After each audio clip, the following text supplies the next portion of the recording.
There are some messages that are inseparable from the messenger. Some styles that will forever be associated with a particular stylist. In the world of music, we have Bob Marley and reggae. His musical style we'll talk a bit about.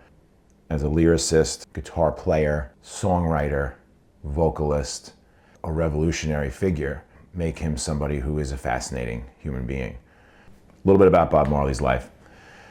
Born in Jamaica at a time where there was major class division between the haves and the have-nots. He was a person who was of mixed race, and so the British colonial reach and influence on the culture would dismiss him for one half of his identity, and then the poorer people would also not accept him necessarily into that world. And so he became a singular figure right from the outset. If you look at the musical influence and lineage, a lot of it is American rhythm and blues music that was being appreciated by Great Britain. And so as Bob Marley was growing up as a musician at an early age, he has these influences where that American rhythm and blues is passing through and refracted by this lens of Caribbean culture and music that he grew up in his whole life.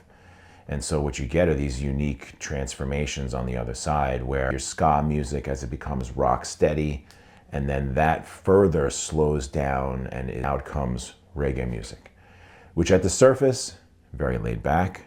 At the surface might sound easy, which is one of my least favorite words when it comes to music.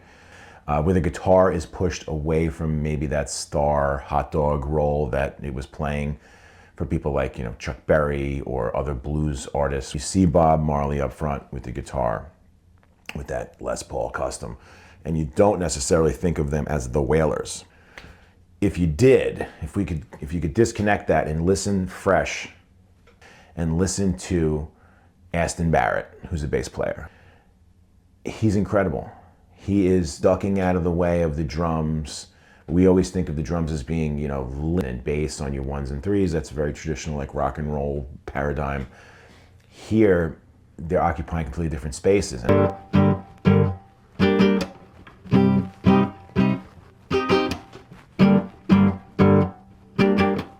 Simple major minor chords. Nothing fancy, not a lot of upper extensions happening there.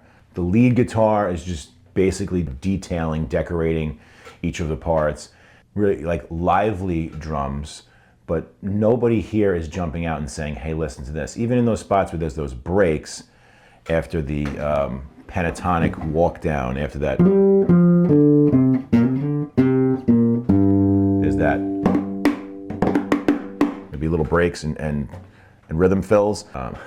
But they're all giving each other space. So there's a generosity there where nobody's stepping on anybody. Everyone's sort of accommodating, but holding their role. Let's get into the actual lyrics. I shot the sheriff, the way it is done in this song, that maybe it's a metaphor.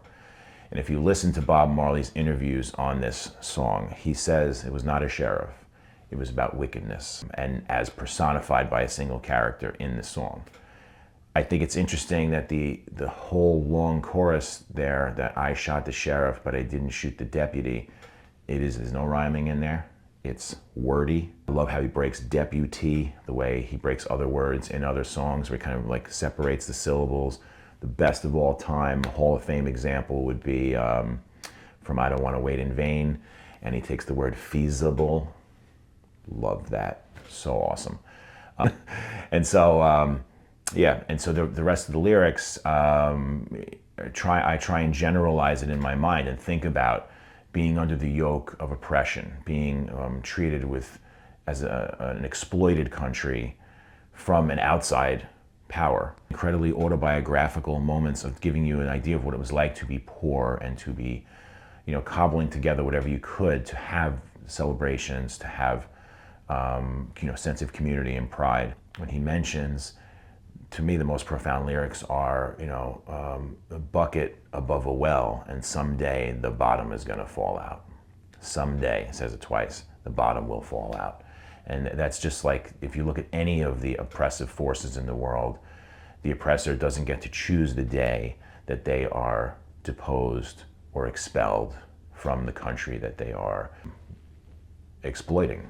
Is, you know, also one last little parting concept would be, try to approach a project in that way the next time you hang out and play with people, where you're serving the song, where you're committing to an important role, but not going over and stepping into somebody else's sphere.